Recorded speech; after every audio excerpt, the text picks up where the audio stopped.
Roll call, please. Smith. Present. Clute. Here. Ryan. Here. Rubbish. Present. Mayor Harrington. Here. Join me in the Pledge of Allegiance, please. I pledge allegiance to the flag of the United States of America and to the republic for which it stands, one nation under God, indivisible, with liberty and justice for all.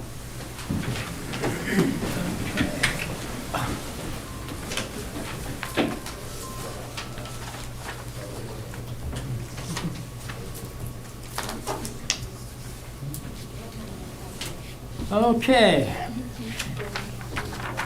Public forum. Public forum. Public comments may be sent during the live meeting broadcast on the city's YouTube channel. Oh, that's much better. The link is on the city's website at www.hursd.com/citygovernment. In order to use the YouTube chat feature, please create an account with your YouTube and Gmail or use your existing accounts. Please state your name and address for the record. Public forum is limited to a maximum of 3 minutes per person. I don't have the form for it. So. With that, do we have anybody here who wants to speak to public forum tonight? If you do, come on up, Cliff. You start right out right here, and we'll go from there. You got 3 minutes. State your name and address when you come up, and Now, I have asthma, so I asked if I that's could fine. take No my problem. mask off. No problem. Thank Yep. you very much. You bet. Okay. I'm Cliff Hadley, retired Huron resident. I'm against a mask mandate for 2 reasons. 1, there's no evidence masks have worked as advertised. And 2, restricting liberty for an illusion of safety doesn't work either. We have trillions of germs in our bodies. In fact, you could fit 1 billion COVID-19 viruses on the tip of your finger. We're ripe for every possible illness. Luckily, our immune system, boosted by vaccine, usually keeps these viruses at bay. The proposed resolution asserts its fact that face masks and coverings can control the spread of the COVID-19 virus. This is wishful thinking. Viruses are killed by our immune system and vaccines. They don't care about our other puny efforts at control. Now let's look at the record. 1, for more than 70 years, the CDC advised against masks. Quote, no recommendation can be made for mask use in the community by asymptomatic persons to prevent exposure to influenza viruses. Yet the experts changed their minds this summer. Wear masks, they said. But a virus doesn't change its mind. It doesn't care whether you wear a mask or not. And how do we know this?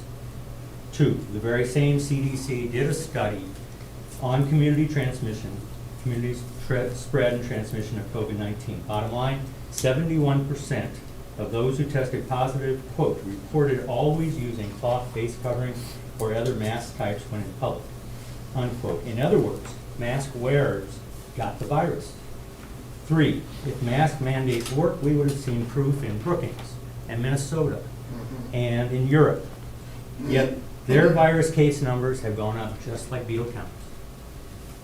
The resolution also asserts its fact that masks can keep the city's healthcare system from being overwhelmed. That's a head scratcher. Huron Regional Medical Center predicted Beetle County could expect 2,000 hospitalizations of COVID-19. They've had 61 admits to date. Does that sound overwhelming to anyone? Finally, most new cases are in younger, healthier people with strong immune systems. Their danger is mostly for the elderly. Those 70 and over comprise only 10% of cases, but 3/4 of virus deaths in South Dakota. Many of those people lived in long-term care facilities. The virus doesn't care that the workers in these facilities all wore masks. So many in the public are crying for you, the city commission, to do something. In other words, do the impossible and corral a virus. So many local public officials and healthcare workers have demonized those of us who are skeptical about masks as irresponsible, uncaring, and divisive. So here's my recommendation. Go ahead and mandate filthy face coverings, but only in places where keeping 6 feet apart is difficult. If we keep our distance, wash our hands, boost our immunity with exercise, good nutrition, and hope for a vaccine, we can keep our liberty and stay safe. Thank you. Thank you, Cliff. Next up, someone like to step up here. All right, state your name, address, please, Susan. I'm Susan Fullerton, Huron resident, Chamber, and Greater Huron member. I am here to express a desire for the council to err on the side of our liberties in the vote. The task force has put in a lot of work, and we appreciate that. Their communications have been very visible. In addition, it would be beneficial to see positive messaging added to the reporting of the stats, either from them or maybe another entity, in a way that will encourage the spirit of our residents. The reporting coming from our mainstream media on the COVID-19 has been more than adequate in relaying information to the public. They and the social media giants have fed us a steady diet of that news, which I think has created in us a general fear. But instead of fear and being forced by resolution, I believe we can be tolerant of each other's wishes to mask or not to mask without any new rules and without incurring catastrophe. Reasoning people would agree that the task force and city officials are not responsible for additional cases, and they would also agree that a politician cannot stop a virus. I am not afraid of spiders or mice, but I am scared of the fear and anxiety people have in this perplexed 2020 COVID year.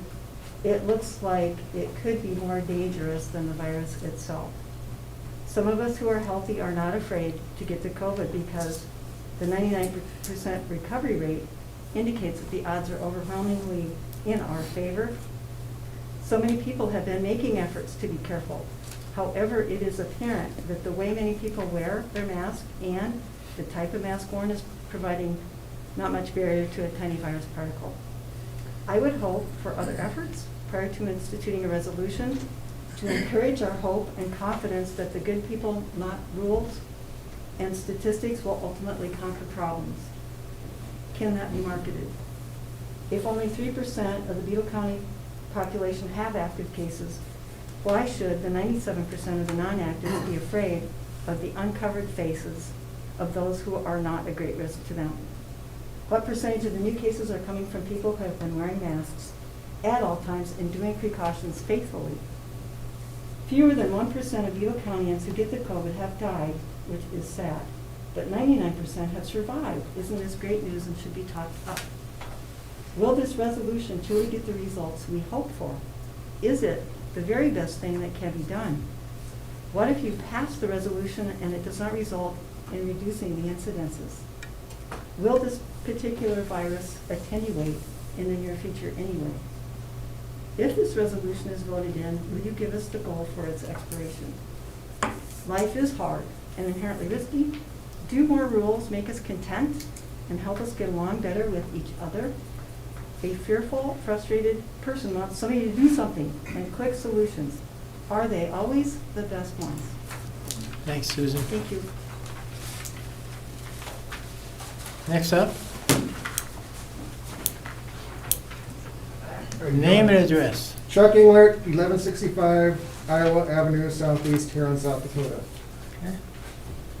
I don't have any papers with me, I just have experience. My mom and her husband had COVID this year. My mom pulled through it, thankfully, really good.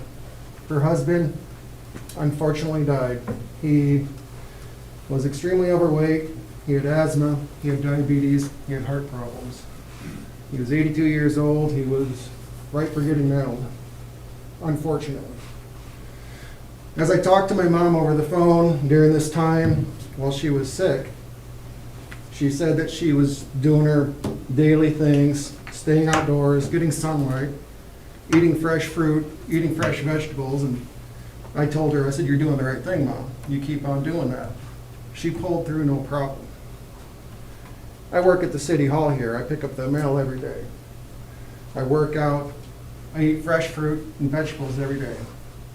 I take plenty of honey. If anybody should get sick, it should have been me. I pick up the city mail where everybody licks their envelopes and puts it in the bag, and I bring it here, and I haven't gotten sick yet. So I don't think I'm superhuman, but I think I'm doing the right thing. Thanks, Chuck. Thanks, sir. Well, I guess I feel bad. My address isn't in Huron, but I did live in Huron, 21822 405th Avenue, Cavour, South Dakota. I am still in Beetle County. I do all my business and my kids go to school in Huron. And your name, please. Robert Ray Cardona. Okay, thank Yes. you. Kind of on the fence of whether to even come and speak, whether it was going to be worth it or not. But I figured I'd better come and say something. I don't agree with pushing a mask mandate for Huron. One of the points was, well, the business owners need support from the city to enforce the masking. I think just like the business owners have a decision to make because it is their business, whether they're going to allow people to come in with or without a mask. And then at that point, the patron has a decision to make whether they're going to do business there or not. I don't think they need to hide behind the city to fulfill their wishes. You know, that should be just displayed on the door. It's, you know, just driving up here, thinking about what I was going to say. You know, if you really sit back and think about it, everybody that works at the school is wearing a mask. All the kids are wearing a mask. All the major employers are wearing masks. And I really don't see what benefit, you know, we're going to get from mandating that one scraggler in Walmart wears a mask. You know, it's real, it's happening, and it's being spread. You know, and going off the Walmart survey, you know, I was in there the other night, there's more people wearing masks than ever. And again, it's still spreading. So I would just like to plead with the commission to leave it the way it is and not push forth a mandate for masking. So, Thanks, Robert. Up next. Don't argue. I really feel like I could just say ditto to all of them. They did so well. My name is Sarah Rogers, and I'm in Huron. And I was just going to say that I'm adamantly opposed to the mandating of masks. I grew up in Huron, left, and I've returned 13 years now. Huron gets a bad rap from many people, but I truly do love this city. There are so many wonderful people here, and I say this to you because I've been saddened by some of the propaganda that I have read saying things along the lines of, if you care, you'll wear a mask. Well, this just is not true. In fact, I care very deeply about this community, our beautiful state in this wonderful free country that I was blessed to be born into. I care enough to break out of my comfort zone and speak to you here tonight. I'm not a medical professional. Obviously, the opinions I have and the knowledge that I've gained is all based on the hard work and research of others, many of who are in the medical profession. Now, it is not my wish that people become ill, that anyone die, whether it be from this virus or anything else. But it is also not my wish that people live in fear of a virus that has a survival rate of over 99%. I understand that this virus is real. I understand that people will continue to get sick and that some may die. But I also understand that a mask will not stop this from happening. The boxes and packages that the masks come in even state that they do not prevent the spread of a virus, in this case COVID-19. Based on this alone, one could argue that even entertaining a mask mandate is not about the safety of a community.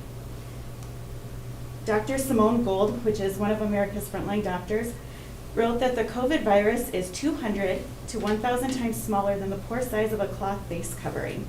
She compares that to putting up a chain link fence to keep the mosquitoes out of your yard. I understand that this community face covering resolution is not actually enforceable, which leads me to question why it's even necessary. Commissioners, I ask that you not give into the mass hysteria and ask that you vote the resolution down in favor of individual freedom. Thank you for your time. Thanks, Sarah.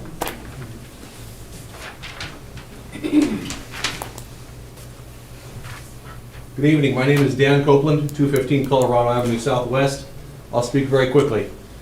I'm a third-generation Army veteran. I earned my Stetson and my spurs serving with the 11th Armored Cavalry Regiment.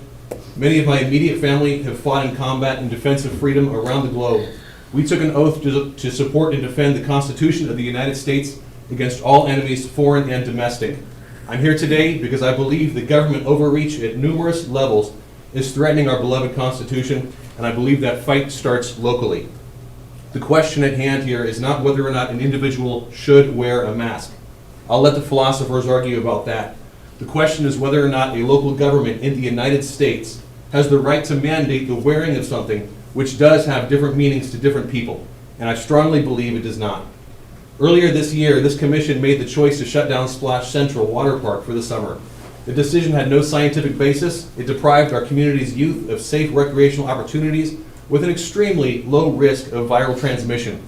This was not good for our community. It was certainly not good for our children's health. The philosophy of the council seems to be that it's better to do something, anything, than to do nothing. Sir, And that simply is not true. Stop you for a minute. Just talk about the face mask issue tonight, I'm getting there, please. sir. I'm getting there. The fact is, though, that a bad plan is not better than having no plan. It's often worse. Now this commission is debating another way to limit the freedoms of self-expression. This is a violation of both the First Amendment specifically and the spirit of democracy and freedom in general. Our own governor has made it abundantly clear that her highest priority is the preservation of individual freedom, which is why we choose to live in South Dakota, the greatest state in the Union, because we accept that living in freedom does involve risk. Now, I've consulted with an attorney, and what my understanding is that when the city passes a resolution, and this has not been explicitly stated, but under Municipal Code Title I, Chapter 4, Section 130, resolutions are enforceable by up to a $500 fine and 30 days in jail. That's the letter of the law, as written, and such a punishment is unjust in regard to individuals who might choose to let their smile shine in public. If that is not your intention, to hold that threat over our heads, this commission needs to explicitly state what the punishment will be for those who dissent. In closing, let me simply say, facial expressions are one of the greatest freedoms of expression that we have. A smile can change someone's day. It can change someone's life. Forcing us to hide that smile alienates us from our neighbors. Forcing me to hide my face is a deeply personal violation of the First Amendment. I know my face is not much to look at, but it's mine, dadgummit. I will fight to defend the right of every citizen to let her or his smile shine brightly. Thank you for your time.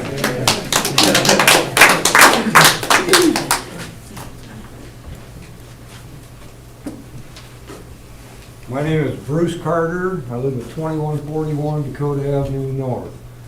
I don't have anything prepared, but before I start, Mark and Brian, both of you are not following CDC guidelines with your mask on. I've noticed that standing there. You've both been touching your mask, and they state that if you do that, you're supposed to disinfect your hands and put on a new mask. That's beside the point. Right, that is beside the point. But my concern is I have the right to life, liberty, and the pursuit of happiness. And I know my right doesn't override anybody else's right to the same thing, but that is no way to live, and it sure ain't liberty, and it sure as hell ain't happy. And I have kind of a personal deal going right now. My father has it. He's in the emergency room at the hospital in the ICU unit. He's been in assisted care living for this whole time. They've had him locked up for almost 10 months. His mental and physical state have declined like you wouldn't believe because he's been basically incarcerated.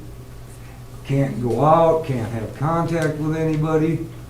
I just think it's totally wrong. I think you're doing a disservice to a lot of people if you do this mask deal. Sorry to hear about your dad. And to me, Back to the if the mask makes people feel good, go ahead and wear them.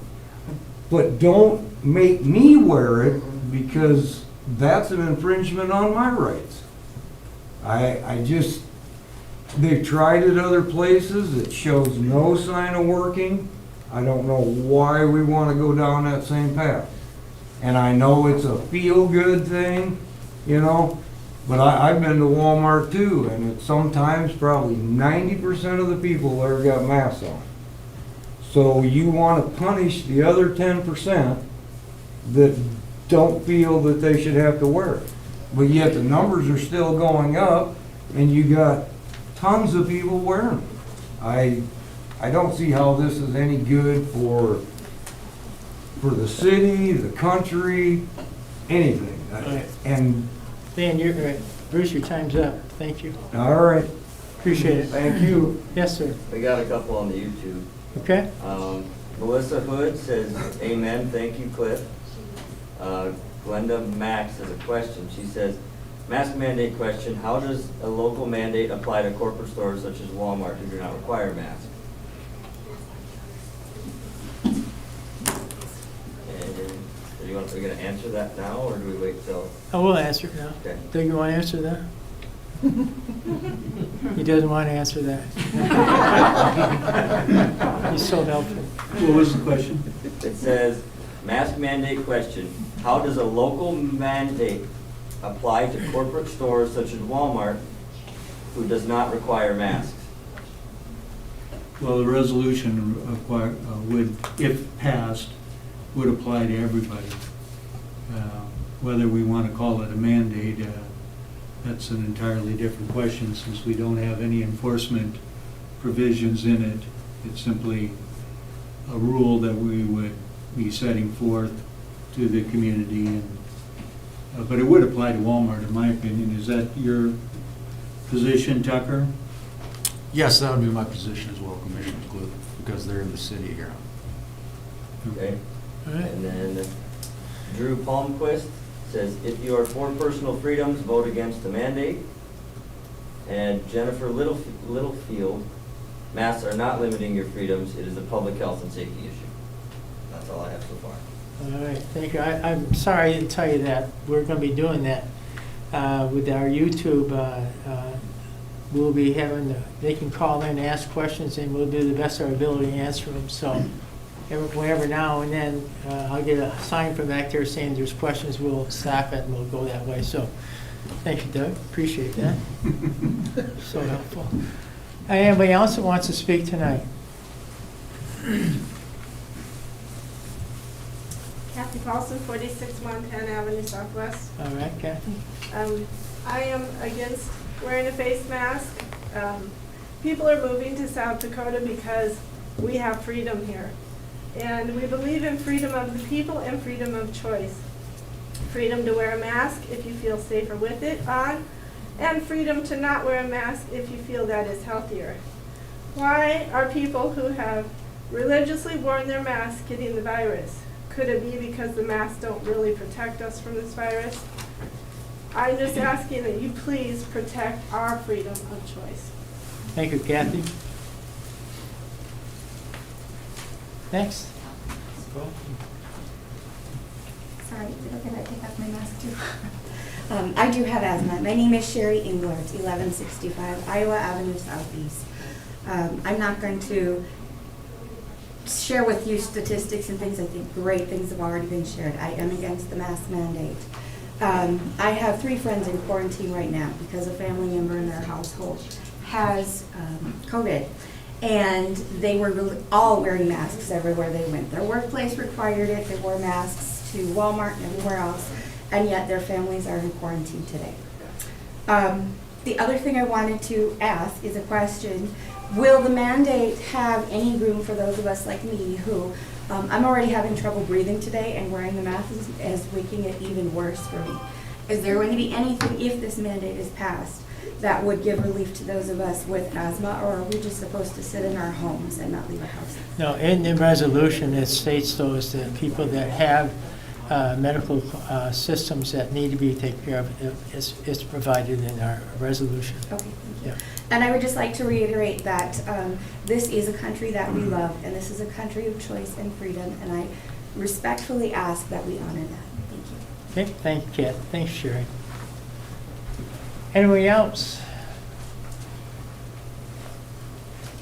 This guy looks familiar. Well, I don't have much more else to say. My name is Clint Paulson, 46 Montana Avenue Southwest, and I just want to stand on the record that I I strongly agree with those that have opposed the mandate of a mask as proposed by the city commission. And either way, I strongly urge you to consider that and to not pass that mandate. So that's about all I have to say. All right, thanks, Cliff.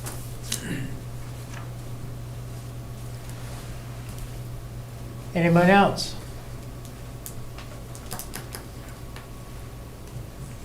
Okay. I've got one thing can I comment? Yes, you can. Go ahead. Thank you, Mayor. I just wanted to thank Bruce for being very observant and pointing it out to me, okay? So, yeah, if we have a mandate, people do that, it does absolutely nothing. I don't think it does anyway, but, yeah. So, do we have any more public forum? Anybody from the commission have anything they want to say in the public forum? Okay. All right, we'll move on to agenda approval. Consider approval of agenda. We don't have any additions, do we, tonight? Move to approve. Motion to approve the agenda. Commissioner Smith, Second. motion to approve. Second? Second, Commissioner Robish. All those in favor, roll call vote, please. Smith. Aye. Clute. Aye. Bragg. Aye. Robish. Aye. Mayor Harrington. Aye. Moving on to consent agenda. Consent agenda matters appear on the consent agenda are expected to be non-controversial and will be acted upon by the commission at one time without discussion unless a member of the commission requests an opportunity to address any given item. Items removed from the consent agenda will be discussed at the beginning of the formal items. 4.1, the minutes of November 9th, 2020. 4.2, fuel quotes for city departments. 4.3, alcoholic beverages consumption in public area. Number 1, Ashley Williams for a wedding reception on November 21st, 22nd at the Women's Building on the fairgrounds. Number 2, Huron Parks and Recreation Department for Beanbag League, November 16th, 23rd, 30th, and December 7th, 14th, and 21st at the Campus Center, Blackbourne Hall. 4.4, personal items. Regular status of police officer Taylor Noyd upon completion of probationary period. Number 2, hiring of Alex Burkle as a volunteer fireman. 4.5, payment of the bills. With that, I entertain a motion for the consent agenda. Motion to approve consent. Commissioner Smith, motion approved. Second. Second. Commissioner Bragg with a second. Roll call vote, please. Smith. Aye. Clute. Aye. Bragg. Aye. Robish. Aye. Mayor Harrington. Aye. Petitions and communications. 6.1. Rich, you have, Yes, we didn't have anybody for the engineering department able to be here in person tonight, but they did brief me a little bit on this. This is on the ongoing project with the 3rd Street Dam, and because, as we discussed in previous meetings, with the continued flood state, now that the waters have abated, the condition of the shoreline is different than it was upon the initial planning. And so this is authorizing the mayor to sign up to $10,000, but that doesn't mean they have to spend any of it. It could be zero. But the engineering department just wanted to have the option to re-engage the engineers. And this is the same team that did the initial survey, and the feeling of the engineer and assistant engineers that this would be the least expensive option because they're just adding on to what they had already done versus trying to bring somebody else in at this time. The other point that the engineer did want to clarify again, first of all, this does not necessarily mean we have to use the 10,000, they just want the option.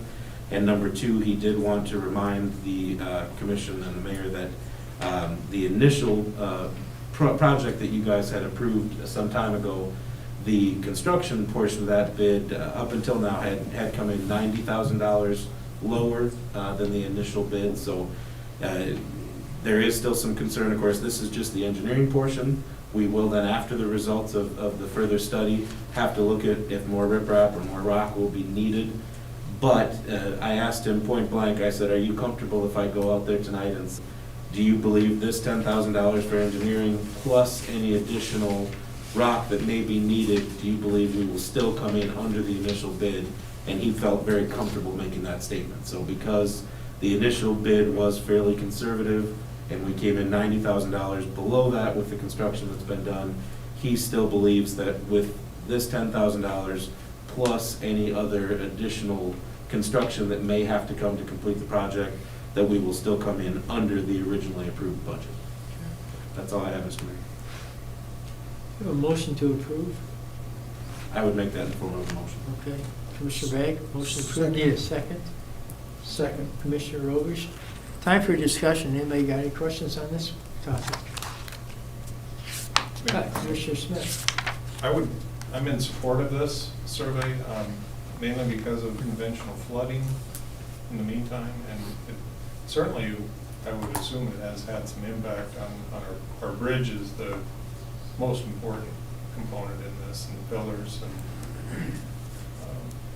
so I'm in support of it. And it sounds like, just again, speaking to the engineer, he never wrote it back because of the continued high flow of water. And so it may potentially require some additional fill dirt being brought back in and potentially a little bit more of that riprap coming in. But that's why they want to be confident moving forward that we have it done correctly now with the new shape of that shoreline. One other question, Rich. Do you happen to know when they're going to perform that survey? I don't. At this point, again, he did tell me again, he doesn't know that they will necessarily need to dip into these funds, but I don't know. I do know, he told me that they're moving as quick as they can on it because we've been waiting so long. But I guess I apologize, I didn't ask him. He just said right away, but I didn't ask him for a specific date, I'm sorry. Yes, Commissioner Robish. Just to follow up on Brian's deal, I think we did the bridge inspection already. I think we just did that last fall. I think we do it every 2 years. State comes in and does it. Yeah. We just had that last fall, so it was earlier. Yeah, that's true. Okay. Any other questions, discussions? Seeing none, roll call vote, please. Smith. Aye. Aye. Frank. Aye. Robish. Aye. Mayor Harrington. Aye. Number 7, ordinances and resolutions. Our city attorney, Tucker Valesky, is here tonight. He's going to read these resolutions and explain them. So 7.1. Tucker, Thank you, please. Mayor. Resolution number 2020-14. It's a resolution giving approval to certain sewer facilities improvements, giving approval to the issuance and sale of a revenue bond to finance the improvements to the facilities, approving the form of the loan agreement and the revenue bond, and pledging project revenues and collateral to secure the payment of the revenue bond, and creating special funds and accounts for the administration of funds for operation of the system and retirement of the revenue bond, and providing for a segregated special charge or surcharge for the payment of the bonds. Pauline has been advised as to the details of these, so I would refer to her for these in regards to this resolution. So this is part of our SRF funding, the loan agreements that we've actually already approved. And we have been approved by the state for the monies. This is just the paperwork to finish the closing on the loan for the sewer treatment facility. The second resolution, which I'll just explain quickly, we'll make both motions, is they're calling it a surcharge, and so we're going to take $11.65 of everybody's bill, put that aside for debt payment for principal. It doesn't increase anybody's bill, just based on the study and the cash flows for the sewer department. That's what the state's requiring. So, any questions? I can help you, otherwise I ask for approval for both. Have we got a motion yet? Have a motion to approve, please? Do you want a motion for each one individually? Yes. Okay, I move to approve 2020-14. I need a second on that motion. Second. Commissioner Smith, second. Now we have discussion. Any discussion on this topic? Seeing none, roll call vote. Smith. Aye. Clute. Aye. Bragg. Aye. Robish. Mayor Harrington. Aye. Dr. Burlesker, 7.2, please. Thank you, Mayor. Resolution number 2020-16, an emergency resolution to address a public health crisis by implementing certain measures which have been deemed necessary. Oh, no. Sorry. Just skip 7.2. Oh, I'm sorry, this is, 7.2 is with regard to the surcharge rates, setting the surcharge rates that Paul had previously referenced. So it's $11.65 per month per user. Okay. And it doesn't go into effect until January 1 of 2022. Okay. Need a motion to approve on this, 7.2? Move to approve 2020-15. Commissioner Robish, motion. Need a second on this motion? Second, Commissioner Bragg. Any other discussion on this? Just one clarification, Commissioner Smith? if I may. So this resolution, if passed, would be part of the funding tool to repay the resolution that we just passed. Right, for the SRF loan. State revolving loan fund is what we borrowed money for that project. It wouldn't change the bill, just how we allocate a portion of it. How we allocate a portion of each user, yes. Any other discussion? Roll call vote, please. Smith. Aye. Clute. Aye. Bragg. Aye. Robish. Aye. Mayor Harrington. Aye. Now, Dr. Bileski, 7.3, please. Thank you, Mayor. Thank you. Resolution number 2020-16, an emergency resolution to address a public health crisis by implementing certain measures which have been deemed necessary to slow the community spread of coronavirus COVID-19 in the city of Huron, county of Beetle, state of South Dakota. Whereas the city of Huron has the authority pursuant to South Dakota Codified Law 9-19-3, 9-29-1, and 9-32-1 to pass resolutions for the purpose of promoting the health, safety, and morals and general welfare of the community and the promotion of health and the suppression of disease. And whereas the number of COVID-19 cases in Beetle County has steadily increased in the last several weeks. And whereas there are certain measures necessary to slow the spread of COVID-19. And whereas the Centers for Disease Control and Prevention and health experts have recommended face masks or face coverings to slow the spread of COVID-19. And whereas the purpose of face masks or face covering measures is to slow the spread of the disease so that the region's healthcare system is not overwhelmed. And whereas the failure to successfully implement mandatory face mask measures will likely result in higher numbers of infected individuals and has the potential to overwhelm the capacity of the city's healthcare providers.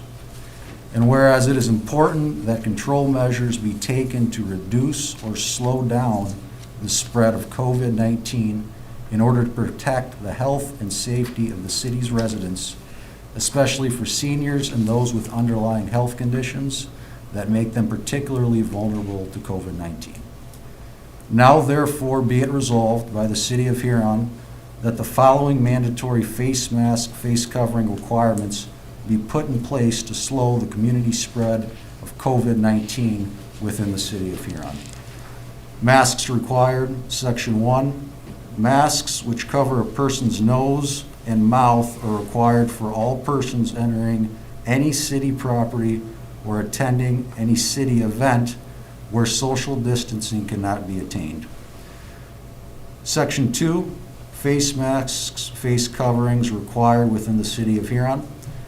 All persons except those under the age of 5 and those with a medical condition, mental health condition, or disability that makes it unreasonable for the individual to maintain a face mask, face covering, must wear a face mask, face covering in any indoor businesses and/or indoor public places open to the public at all times with the exception of eating, drinking, participating in extracurricular activities, or if there is only one person present at the premises, unless the recommended 6 foot for social distancing can be attained.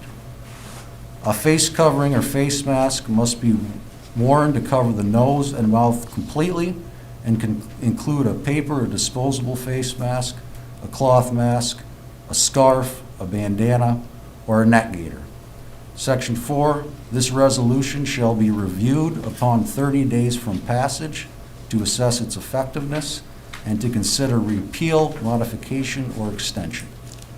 Be it further resolved by the City of Huron that due to the fact a national and statewide emergency has been declared, and one of the primary recommendations to combat this emergency is to wear face masks, face coverings, this resolution, pursuant to South Dakota Codified Law 9-19-13, is considered necessary for the immediate preservation of the public peace, health, safety, and welfare of the City of Huron, and shall be effective immediately upon passage. Thank you, Mayor. Thank you. I need a motion to approve. Move approval. Move approval, Mr. Clute. I need a second. Second. Commissioner Smith, second. Now is the time for discussion.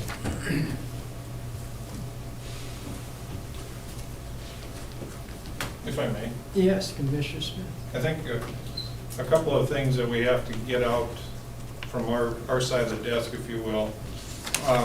Last week's meeting, we discussed this, and there was a call for, let's get this on the table, or quit talking about it. And that meeting was set for next week. Throughout the week, with the help of COVID Task Force, which is comprised of local leaders, local commissioners. I'm on that task force, as is the mayor. Along with county commissioners, there was a kind of a cause to bring this forward sooner than later. This form that we're looking at, or this requirement, is a resolution which can go as stated in effect immediately, versus a ordinance which would require 2 readings, a first pass and a second pass, and the time in between for consideration of that ordinance. A lot of the other communities that have brought this forward, Sioux Falls has been probably the most recent that has brought this forward. That was under a ordinance system, meaning that they were going to put that forward in the form of a law. A resolution is not a, and correct me if I'm wrong, Tucker, of the differences here, but the resolution is putting forth a statement, a public statement by the city of this is what we are resolving to do in the form of city commission government.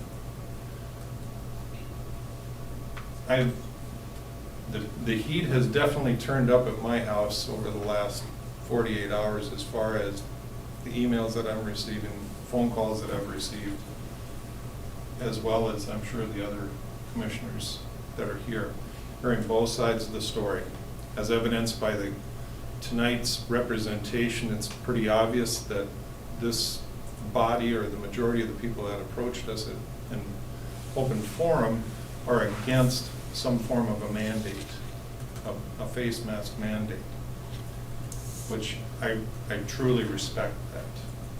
I respect our rights, I respect our freedoms, but I also respect the medical community. And I had a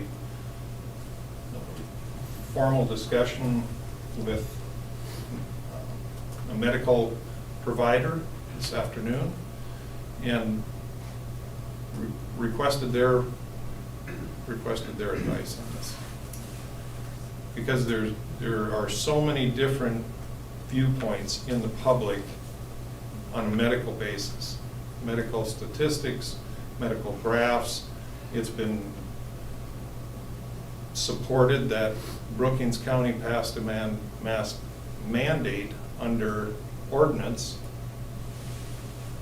and their graphs suggest that it isn't working. The thought that keeps coming back to me is I'd prefer not to require that of our community.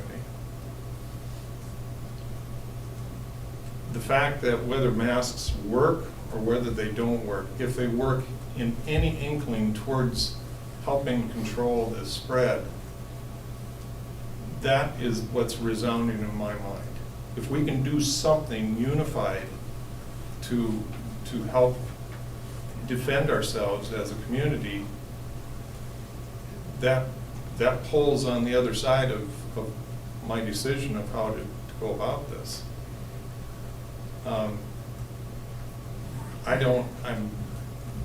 Commissioner Robish was very clear in his statement last meeting of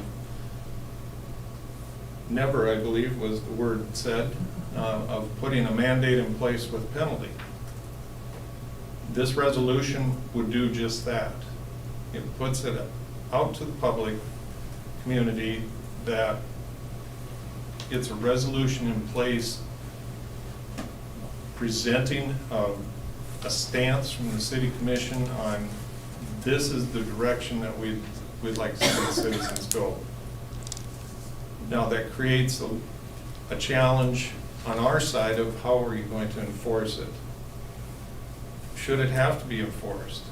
I mean, I think our community, and I, along with Sarah, I've lived here the majority of my life, and something this big, and we can't rally around supporting this, I just have a hard time with that. No.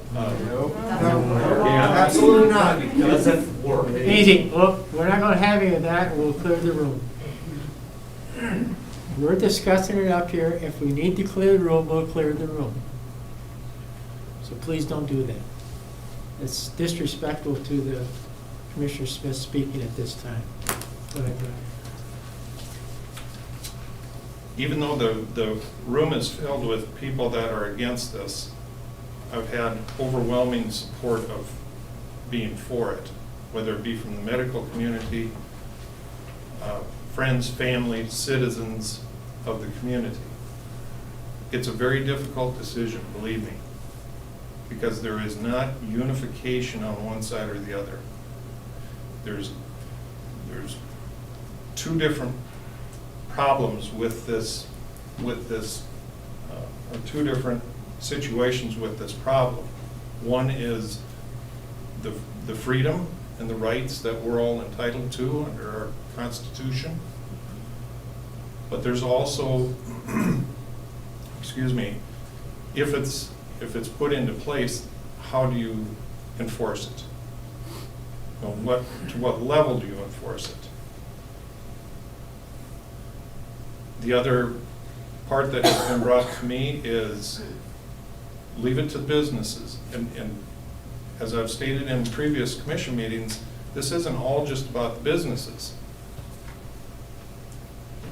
It's about trying to control and slow the spread of COVID. Believe me, I've had 8 months of very unrestful nights because of COVID and what it's done not only in my family but also to this community as well as our nation.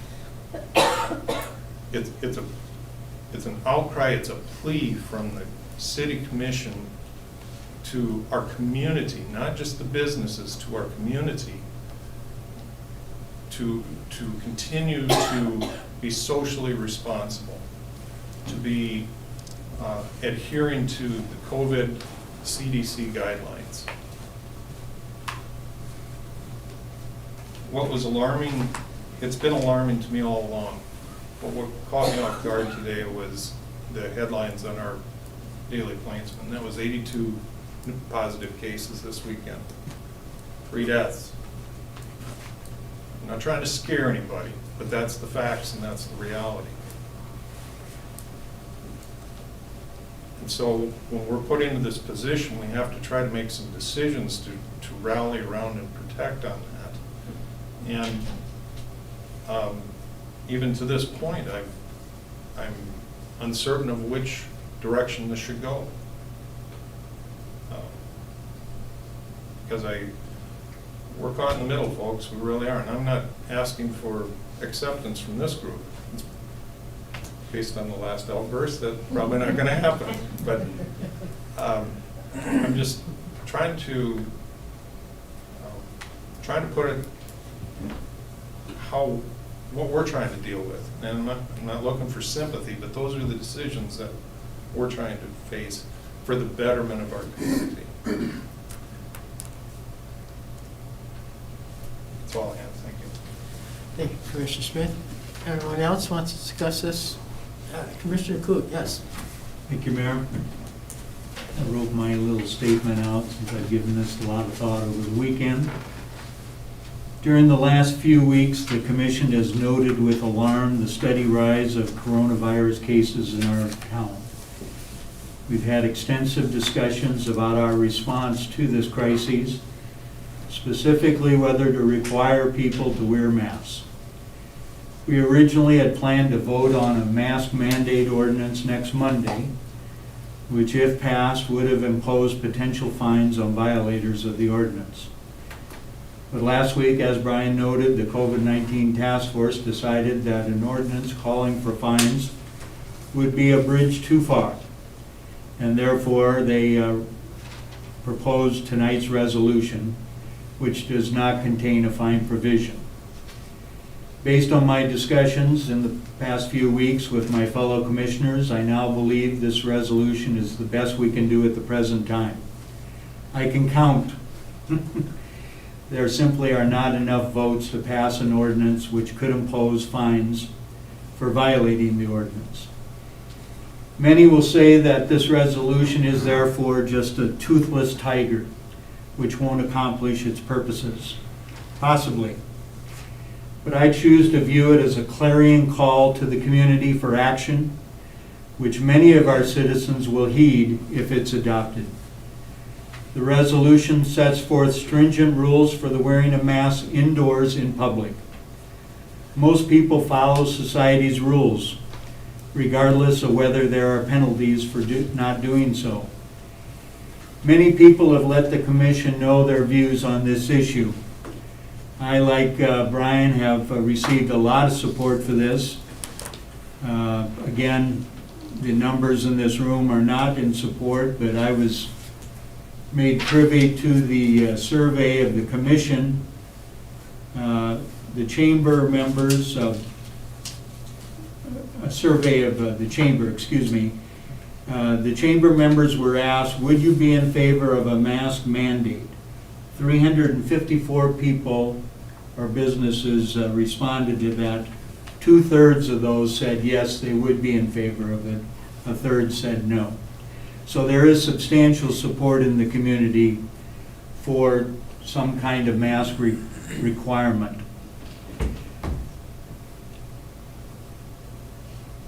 Please know that I have considered your views in this room as well as all the other views that I've received via email in considering making my decision in this case.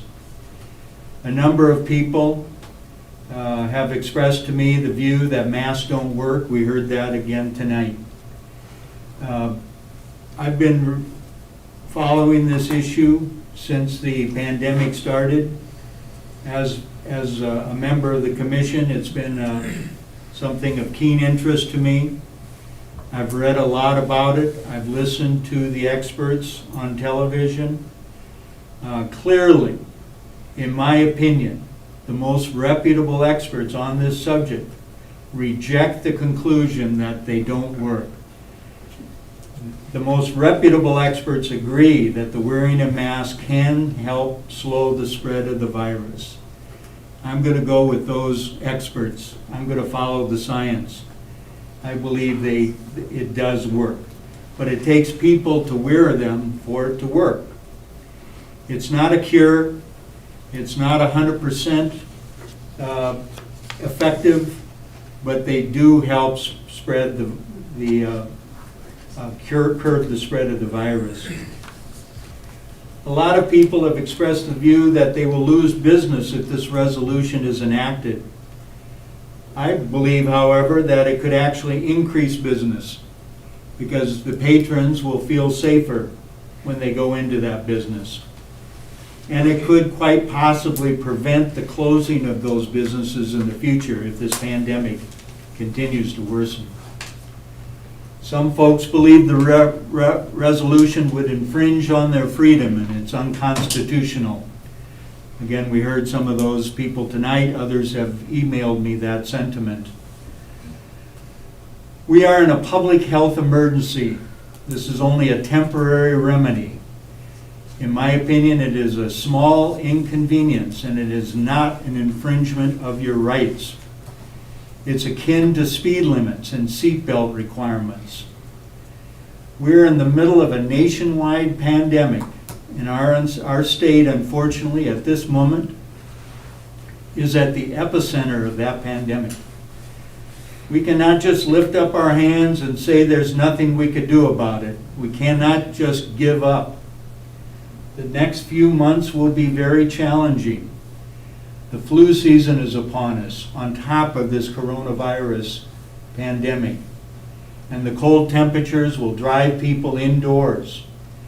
And the holiday season will bring people together. Those are all factors that will help the spread of this virus. I've always been fascinated by the history of World War II.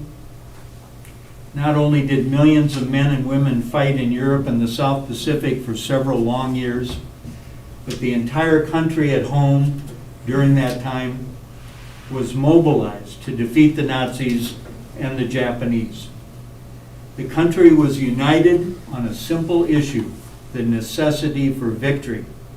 Everyone chipped in.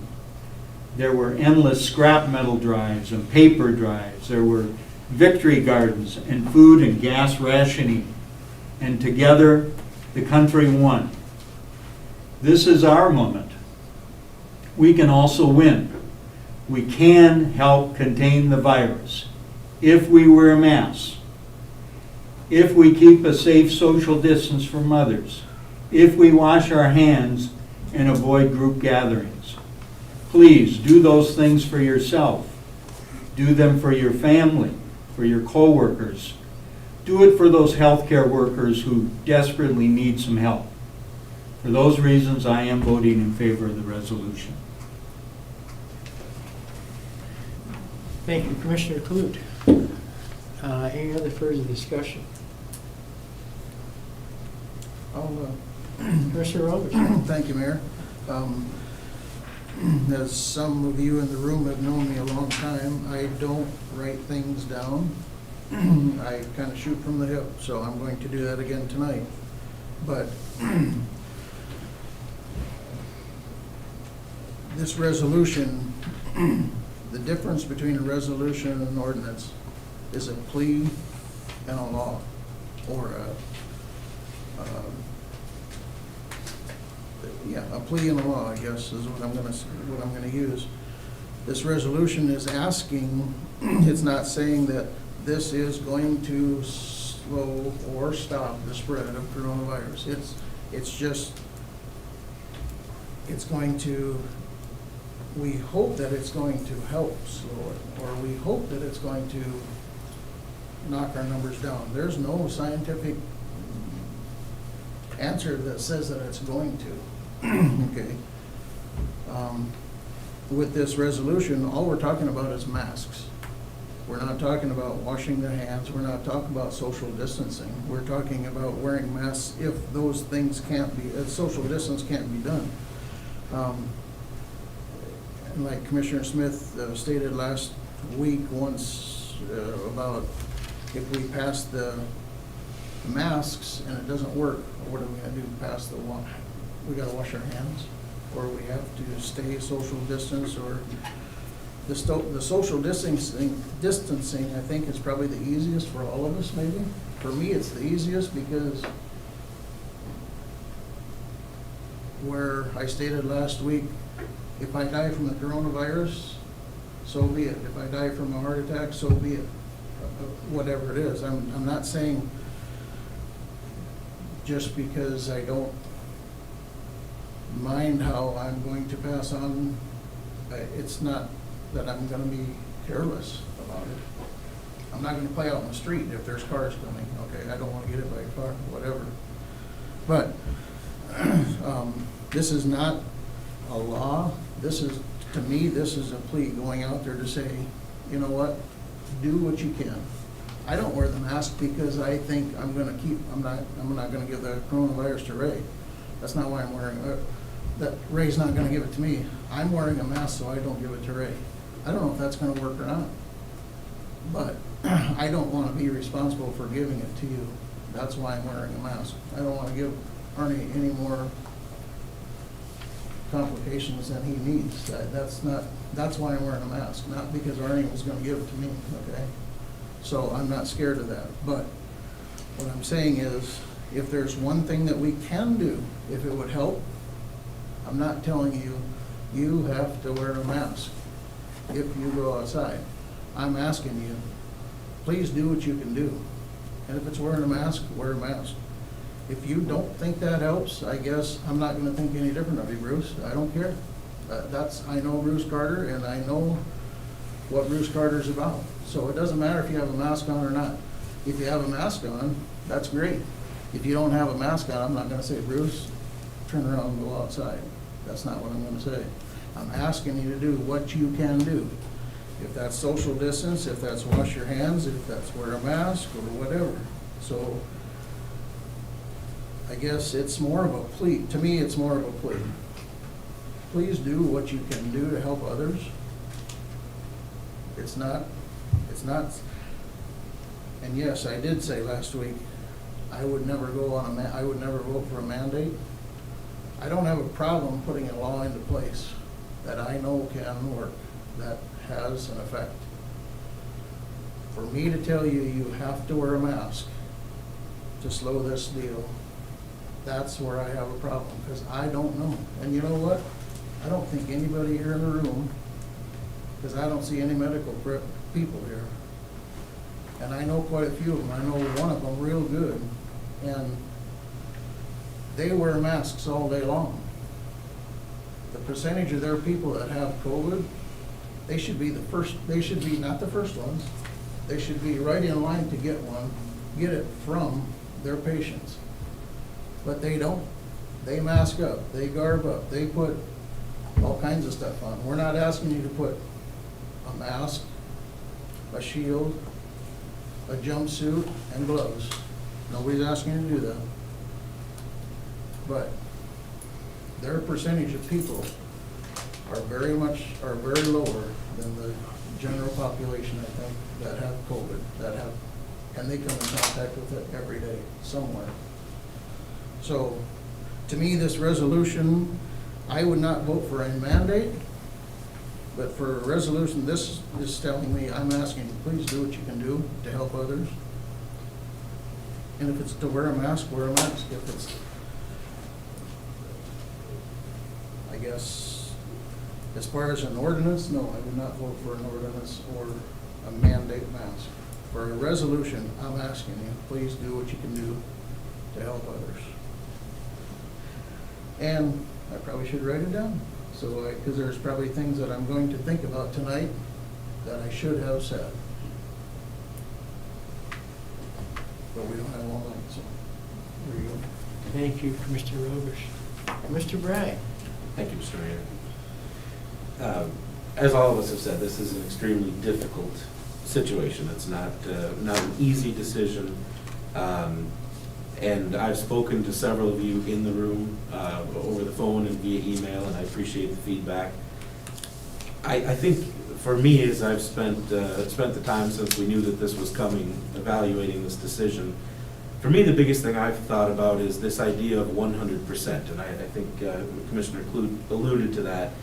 Anytime we're talking about medical procedures, you don't ever go into a medical procedure and have the doctor say, I 100% can guarantee this will be the outcome, because there is so much uncertainty. And that's with things that are proven medical treatments that have been done countless times. As we all know, there's very little right now that's completely proven. with COVID. There's a ton of uncertainty because this is something that our world is facing in a relatively new time. But I guess I look at it for me personally and say, we can't look at this stuff about being 100% effective or 100% ineffective. I'm not going to say that I have found any study, and I know there aren't any studies that show wearing masks mean 100% you won't get COVID and COVID will go away. Because obviously, as stated, if that was the case, we would have seen it eliminated by now, because there have been areas with considerable mask wearing. But I also don't believe that I have seen any study that says that wearing masks is 100% ineffective, that there is no benefit at all. And to me, I guess that's what it comes down to, that we're here making a decision between two possible outcomes. And when I look at this and say, okay, we've heard from, I want to talk a little bit too about the case of Brookings. That's been brought up several times in this, that they passed a mask mandate and their cases have continued to go up, so why would we pass a mask mandate? I just want to point out, because again, I'm not here to try and change anybody's mind. I know everybody has spent a lot of time doing research to come to their opinion, and I don't expect we're going to make any changes, but I did want to point out, because this was beneficial for me, Brookings County has nearly double our population, 36,000 people roughly, 35 something. We have about 18,000 in our county. As of today, the current number of active cases in Beadle County is 570. We've been hovering right around that, close to 600 cases through since the end of last week. As of today, the number of total active cases in Brookings County is 507. So they're a county with double our population, with college students that probably are far less excited about the idea of following any kind of mandates. And yet, because of what they've put in place, their number of active cases is lower than our number of active cases. Now, again, is that 100% definitive proof that masks work? No. But for me, that helped me to see some benefit of it. What are the testing numbers? Sir. I think we did address this a couple weeks ago, that the number of tests that we're performing, and I don't have the numbers tonight, but we can certainly get them for you. The number of tests that we're performing in Beadle County right now is not significantly up since when our cases were low. It is certainly significantly up if we go back to April or May, but for several months, the number of cases that we've been testing has been consistent. And I think if we were to compare that to Brookings, I don't believe that we are performing excessively more tests than they are. But you're right. That's where I said I don't want to try and be up here to say this is definitive proof that's going to make any point. It just, that statistic certainly helped me to see that if in a county twice our size, they can have fewer active cases. To me, that matters. So I guess, we have heard from our healthcare professionals. Cliff, as you said, 61 people total, and in the neighborhood of 4 or 5 people per day certainly does not seem like something completely overwhelming. But what we do have to do is look at the folks that are there. I'm sure many of you saw the article from the nurse that spoke to her understanding of the situation. We have all been reached out to by the medical community. The task force has had downright pleading from the medical community that COVID is so difficult for them to handle because of the high infectious rates that it is overwhelming their current staffing, and it is providing a challenge for them. And so again, I don't know enough. I'm not smart enough to say why that is or what could be done different. All I know is that our medical providers in town have come to us and said, please help, because we're facing a difficult time. Our school district has also faced a very difficult decision and chose to require the wearing of masks in the school. And certainly it's not the only school district in the state that stayed open, but many other first-class cities have had to close their school down for part or all of the year. We have not had to close our school down at all.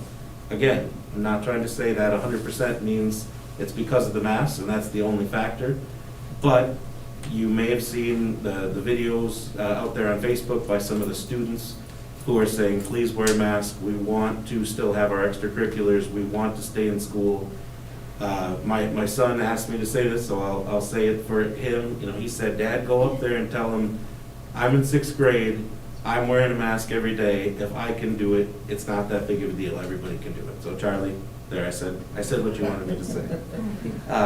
You know, and our business owners, I know we've got some business owners represented here who have spoken to the challenge of what this might do, but you know, the chamber survey that Doug alluded to does represent many business owners, and I have gotten several phone calls and emails from several that have said that they're worried about having enough staff to keep their business running, and they are worried about the pressure of being a business themselves requiring masks when the city doesn't have something in place. So several different business owners did reach out specifically to say they believe it would help their business and again could potentially increase traffic.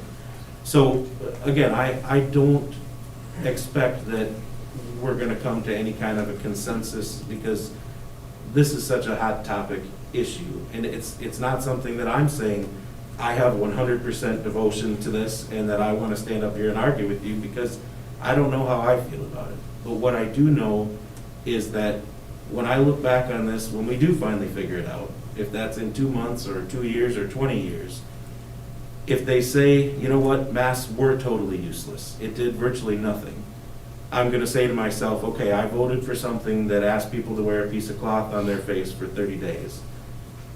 I'm not going to feel terrible about that if I find out that the mask did nothing. I'll feel bad, but it's not going to keep me up at night. But if in 2 months or 2 years or 20 years, the studies come in and they say masks did help to potentially save lives, to reduce the number of cases and help the health and wellness of our community, I'm going to feel pretty terrible if I voted against that. So I'm not saying I 100% am in support of this and I know it 100% works. What I'm saying is I'm going to err on the side of caution.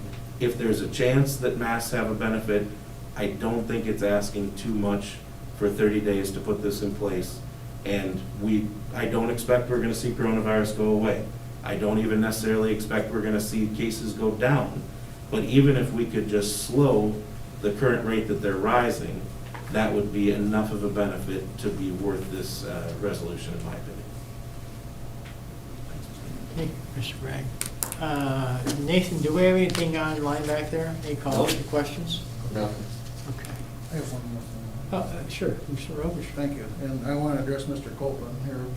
What he said before was in March, and we all know this, and the community knows this, but in March, we took emergency steps. And we took emergency steps in March because nobody knew what was going on, including us. And we know quite a bit more now that we don't know very much about coronavirus. We know more than we did March 23rd. So we took actions March 23rd, and I did vote for that. And I'm not going to apologize for that because I didn't know. We were in the heat of the nation, and it just started. So we didn't know what was going on. So we did that, and the community really supported that. They really supported that. As far as I know, the community very much supported that. So while I said I would never vote for a mandate, I guess maybe I'm two-faced right there, because I did. Because I went on the side of caution, because we did not know. So I'm not apologizing, I'm explaining why I voted for that on March 23rd. And that would be the difference of now that we know more about it, even though we don't know as much as we should know about it. Okay, that's where I'm going with that. Thank you. I'll just do a little house cleaning here. We still have, from that March meeting, we still have our occupancy by square foot still in place. We still have social distancing in place in our bars and restaurants. So that's still, those things are still in place. Tomorrow morning at the Beaver County commission meeting, they will be going through this process for them, for their commission. They'll be voting on this topic also. Just a personal note, I don't have much else to say. I think these four gentlemen here have said all that I was going to say and probably a heck of a lot more. I will say that nights like this, I'm very proud to sit up here with these four people because they do care, and they do study, and they do look into the topics that we have every week. Most of them aren't as complicated as this one, but I'm very proud to be sitting up here with them tonight. And with that, roll call vote, please. Smith. Aye. Clute. Aye. Bragg. Aye. Robish. Aye. Mayor Harrington. Aye. That passed. Respectfully, I will leave the building, but in protest, I remove my mask, sir. I appreciate your words, sir. It was still a bad call.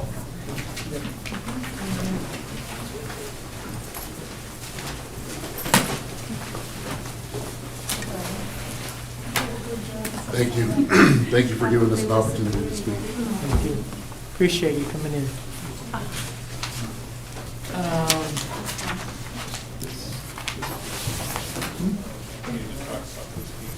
Army. Yeah. Oh, thanks. Included in the full minutes. Yeah.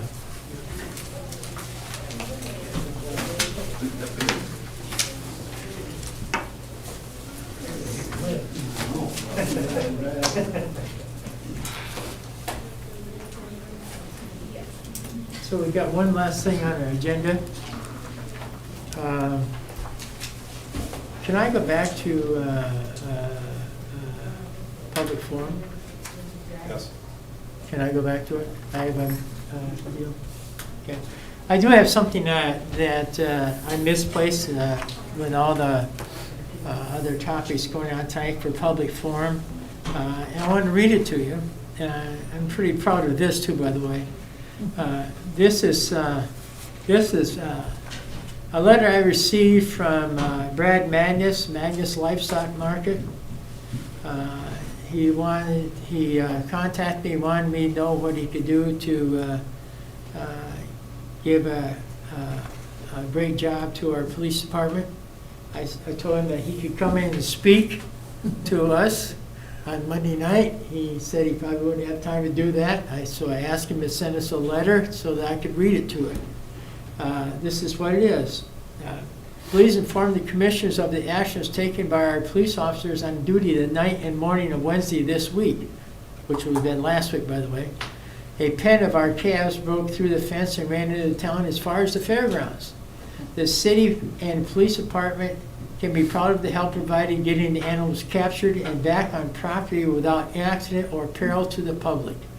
The officers got out of their patrol cars, walked in the cold for over a mile for 2 or 3 hours in a very brisk morning air to herd the calves back to our yards. Their help was needed and deeply appreciated. In an era when the police are often denigrated, people need to know the true nature of and to protect and serve that our force demonstrates in their interactions with the public. The Magnus family regards Huron as the best kept secret in the nation, as a no better place to exist to run a business, raise a family, and educate our children and grandchildren.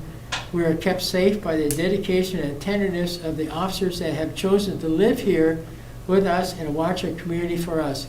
Thank them for me, Brad Magnus. That's a very nice, appreciative statement from Brad on what our officers did last Wednesday night. Mayor, I've known Brad many years, and I can't believe he gave up a chance to speak. Speak, yeah. Well, we could reconsider that. No, I'm glad he sent the letter. I thought the same thing. And the SWAT team wasn't deployed on it. No. All right, now we move on to the last thing on our agenda. They thought they were gonna get some cheap steak that night. Yeah. One happened to be missing, right? Weekly update from Butte County COVID Task Force. Probably have gone over some of this tonight yet, but Brian's got a short update for us. And I've had it, Brian. Mr. Smith? Thank you. Where's like you, Mayor, I seem to have misplaced my weekly graph. Oh, I know what it is, sorry. So just an update on this week's developments within Beetle County in regard to COVID numbers. Total cases, net change in the last 7 days is up 244. Total recovered, 189, 3 deaths. Total active cases are up 52 within this last week. I asked Barry to expound on that a little bit more and stretch it back to October 15th, just to give you a little more of a snapshot in time here of the spike and how it's impacted us. There is, even though it's short and kind of on the start, there is a little bit of a 7-day downturn on that far right side of the graph on a 7-day average for Beetle County.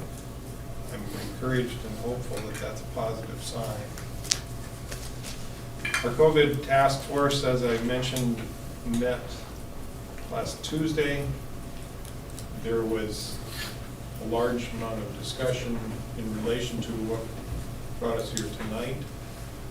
And again, that was the thrust to hold us forward a week. And recognizing that we agreed to a 2-week delay, but it was felt strongly urged to move sooner than later on this situation. And I think Doug, I've probably used it more than once, the concept, the simple statement of let's either do something or let's quit talking about it. And I appreciated that encouragement from you. So, and kind of the same tune, you know, week after week, unfortunately. The hospital is continuing to hold their trend where they're at. Again, the numbers behind that are, the net number doesn't reflect a lot of change, but it's what makes up that net number that the public doesn't necessarily see. Sampling continues to be vigorous. The school, Huron Public School, Terry Nemlesick is on that call and gives an update from the school's standpoint. He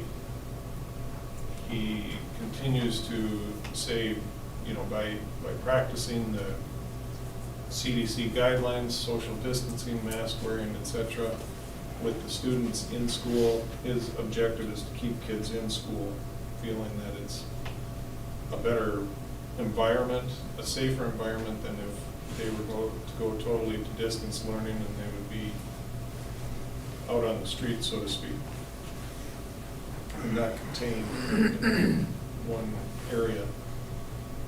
The concern there, just like everybody else, is the help, keeping the teachers, the administration, the other employees safe and healthy so that they can continue to run the school efficiently. So that's what I have. All right, sounds good. Any questions for Brian? I guess Brian, not this time, right? Do we have, oh, gosh, I'm sorry. We do have. That has eluded us like 4 times. I know. Office hours in our utility billing office is going to change from 8 to 4 due to COVID-19 utilities. Office will be closed at 4 o'clock, Monday through Friday. And once we get our staff back to full, we'll rechange them back to 5. So right now we're short-staffed there due to some COVID. So with that, anything else? With that, we're gonna bang this baby. We're done. Who wants the Vikings? Come on.